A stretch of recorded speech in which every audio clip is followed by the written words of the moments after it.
De quoi est-ce que tu as vraiment et profondément envie? Qu'est-ce qui t'enthousiasme?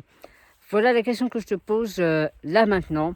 Alors salut, ici Christophe et je voulais simplement aborder avec toi cette idée de l'envie. C'est un mot que j'aime beaucoup parce que quand on a envie, on est en vie, littéralement parlant. Et je pensais à ça parce que ce matin j'étais à une conférence, tu sais, c'est la semaine pour l'emploi des personnes handicapées. Et je faisais une remarque pendant l'intervention. Il y a pas mal d'intervenants qui parlaient de personnes handicapées, alors que la formulation que moi je préférais dire, c'était en fait, on n'est pas handicapé, on est en situation de handicap. Et il y a une personne qui m'a reprise, qui connaît bien toutes ces personnes-là, et qui m'a dit, en fait, quand tu poses la question à la plupart des personnes qui sont soit en fauteuil roulant, soit dans des situations qui sont pas normales, entre guillemets, et ben, et ben, elles assument tout à fait. Elles disent: «Mais si, mais moi, mais je suis handicapée, ça me va, ça me pose aucun problème et tout». Donc je me suis fait recadrer, c'était parfait et du coup, ça m'a remis en tête que en fait, les mots ne sont pas si importants que ça. Les mots sont pas importants. Ce qui est important, c'est le ressenti qu'il y a derrière. C'est est-ce que tu assumes ta situation? Est-ce que tu prends en charge toute ta situation? Et est-ce que tu prends en charge qui tu es, tout simplement? Et c'est ça qui est important. Et ce qui vient derrière ça, du coup, c'est parce que moi, je me suis permis de boucler sur ce sujet-là. J'ai parlé juste quelques minutes. Et je dis ce qui est fondamental, en fait, c'est l'envie que les personnes, soit en situation de handicap ou les personnes handicapées, ont d'accéder à un emploi qui leur plaît. Parce que c'est cette envie-là qui va leur permettre d'aller au-delà de toutes les problématiques, d'aller au-delà des préjugés et de continuer de postuler, de continuer de chercher, de continuer d'aller demander. Et c'est valable aussi pour les entreprises. Il faut que cette envie, elle vienne des personnes dans les entreprises pour aller chercher des profils atypiques, pour aller chercher des profils différents. Et c'est ce que je disais aussi en ce moment, comment dire? Le monde a besoin de personnes qui sont capables de s'adapter. Le monde a besoin de personnes résilientes. Le monde a besoin, et les entreprises encore plus, ont besoin de personnes qui ont des valeurs fortes, des valeurs d'équipe, des valeurs de persévérance, des valeurs de courage. Et qui mieux que n'importe quelle autre personne que des gens qui sont passés par des périodes hyper difficiles, par des moments douloureux, quoi.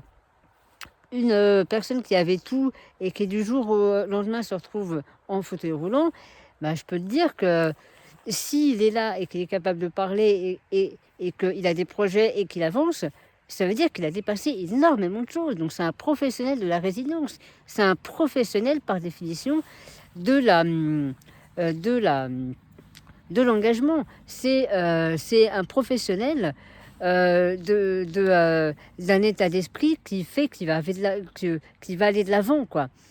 Et je me demande encore comment c'est possible de ne pas embaucher ces profils-là.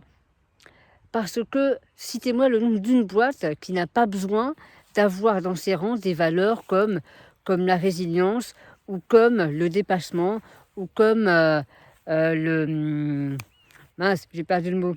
Ou comme l'adaptation. Voilà, c'est ça. L'adaptation, parce que le monde change super vite. Quelle boîte n'a pas besoin de ces valeurs-là aujourd'hui? Dans un monde qui va super vite, dans un monde qui change énormément, évidemment qu'on a besoin de personnes qui sont capables de s'adapter. C'est difficile de bosser, c'est difficile d'avancer avec des gens qui restent sur des valeurs d'il y a 30 ans. C'est compliqué, je suis désolée, mais l'immobilisme, c'est souvent ce qui font que les boîtes échouent. Il y a une partie, c'est le marché, c'est etc. Mais il y a en grande majorité, c'est quand même parce que au niveau humain, ça suit pas derrière, quoi. Parce que ça suit pas, parce que l'adaptation, elle n'est pas possible, parce qu'il y a des freins de principe, il y a des résistances qui sont mal positionnées, et c'est dommage. Parce que les gens sont cool, les gens sont sympas, les gens sont compétents, mais pour X ou Y raison, ils ne veulent pas changer. Et ça, c'est terrible. Et ça, c'est terrible. Et c'est pour ça que l'envie est au cœur de tout ce qu'on fait. L'envie, l'enthousiasme. Et s'il n'y a pas d'envie, s'il n'y a pas d'enthousiasme, il y a de la mort. Soyons clairs, allons droit au but, c'est la fin. D'accord? C'est les taupes dans le champ, c'est la mort du champ. D'accord? Et j'ai un exemple, j'ai une anecdote personnelle là-dessus. Malheureusement, J'ai croisé beaucoup de personnes qui ont la même pathologie que moi, l'anémie de Fanconi, et très souvent, je leur pose cette question toute simple qui est: de quoi tu as envie en ce moment? Qu'est-ce qui te branche? Qu'est-ce qui t'enthousiasme? Ok? Et à chaque fois, j'entendais soit des réponses, voilà ce que j'aime, moi j'ai envie de ça, c'est ça mon rêve, c'est ça que j'ai envie de réussir, etc. Ou alors j'entendais des peurs. J'entendais des peurs, j'entendais des freins, j'entendais du doute, de l'incertitude, et bref, il n'y avait pas d'envie, quoi. Il n'y avait aucune envie. Ou alors, il y en avait peut-être, il y avait des rêves, mais alors c'était hyper éloigné. C'était un truc du genre, ah, mais de toute manière, c'est pas pour moi, ça, j'y arriverai jamais. Et bien, toutes ces personnes, aujourd'hui, elles sont décédées. Elles sont décédées, quoi. Et c'est terrible, c'est triste, quoi, c'est tragique. C'est tragique. Alors, est-ce que ça veut dire que si tu as un rêve, est-ce que si tu as des désirs, est-ce que si tu as vraiment des envies fortes qui te prennent aux tripes, est-ce que tu vas y arriver? Non, j'en sais rien. Mais n'empêche qu'il y a un truc que tu n'auras pas, c'est le poids des remords, c'est le poids des regrets. Et ça, c'est une douleur qui est terrible. Moi, je préfère vivre la douleur de me gourer, de me tromper et de ne pas réussir, et la douleur de l'effort que je vais mettre dans les projets, même s'ils n'aboutissent pas, plutôt que d'avoir la douleur des regrets. Ça, c'est terrible, c'est triste, c'est tragique. Le monde est suffisamment difficile comme ça pour ne pas en plus se mettre sur le dos le poids des remords et des regrets. De dire, ah, si j'avais eu le courage de... C'est dommage. C'est pas grave, mais c'est dommage, quoi. Mais c'est dommage. Et c'est ça, moi, qui m'intéresse. Ce qui m'intéresse, c'est de réveiller l'envie, c'est de réveiller le désir chez les gens, c'est de réveiller cette force vitale. J'ai envie de les secouer. D'ailleurs, c'est un des feedbacks qu'on m'a fait ce matin. On m'a dit, Christophe, c'était super ce matin. Parce que quand tu es intervenu, je te dis, sur 2 heures, j'ai dû parler peut-être 5 minutes, c'était en plein milieu, et on m'a dit, ah, enfin, tu as parlé avec tes tripes, et la parole s'est libérée, les yeux se sont ouverts, les gens se sont redressés, et enfin, on était dans le corps, quoi. On était dans le concret. Alors oui, j'emploie des mots un peu bruts, un peu crus. Ce n'est pas un langage soutenu, mon cher. Tout à fait. Voilà, c'est terre à terre, quoi. C'est presque campagnard, quoi, tu vois. Mais, mais n'empêche qu'on a besoin de mettre ses tripes. Tu as besoin de mettre qui tu es pleinement. Et c'est comme ça que l'envie, elle se déclenche. Et c'est pour ça que, d'ailleurs, souvent, oh là là, j'ai des personnes qui m'appellent ou j'ai des personnes avec qui je travaille, me disent, je ne sais pas de quoi j'ai envie. D'accord, c'est ok.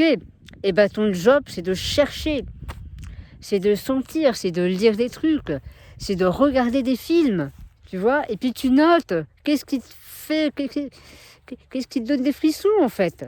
Quel genre de personnes te donne des frissons quand tu les écoutes. Et du coup, ça va te donner des indications. Mais ton job, c'est d'aller chercher tes envies. C'est de te mettre en marche, c'est de tenter des choses. C'est en faisant, pas simplement en réfléchissant, mais aussi en testant des choses. Et à un moment donné, le seul moyen de savoir si c'est bien ça que tu veux faire dans la vie ou pas, ou en tout cas en ce moment, c'est de tenter. C'est de le faire. Voilà, on n'a rien inventé d'autre, de plus miraculeux que ça. Enfin, je m'arrête ici. Eh bien, si ça te branche en tout cas tous ces sujets-là, tu le sais, il y a la masterclass du lundi 29 novembre pendant 3 heures. Viens, on va se marrer, on va s'amuser. Je vais te secouer aussi un petit peu. Et puis, ça va t'aider à trouver justement quelles sont tes envies, de quoi tu as vraiment besoin en ce moment. Et par définition, qu'est-ce que du coup tu as besoin de lâcher? Qu'est-ce que tu as besoin de mettre à la poubelle? Des pensées, des croyances, des personnes, des projets peut-être aussi. Voilà ce qu'on va faire. Allez, et aussi au stage du 11-12 décembre, évidemment. Là, c'est en présentiel, par ici, vers Annecy. Et là, pour le coup, on va aller beaucoup plus loin, beaucoup plus profondément. On va faire le bilan de l'année 2021. Et je vais vous amener à vous projeter sur vos envies, sur vos projets, sur vos challenges de l'année 2022. Si ça te branche, tu m'appelles ou alors tu t'inscris. Il y a les pages que je mettrai peut-être sous cette vidéo. Et puis voilà, tout simplement. Allez, je te souhaite une très belle soirée. Continue de t'accrocher délicatement à ce qui est essentiel pour toi. La vie est courte, on ne sait pas ce qui va t'arriver demain. Donc les rêves, les projets, les envies, les trucs un petit peu foufou, c'est maintenant que ça se passe. C'est pas demain, c'est maintenant. C'est maintenant. Donc vas-y, accroche-toi maintenant à ça et fais des actions, des choses simples, concrètes maintenant pour enclencher ces rêves, ces projets que toi tu as. Allez, je t'embrasse. Bisous. Ciao.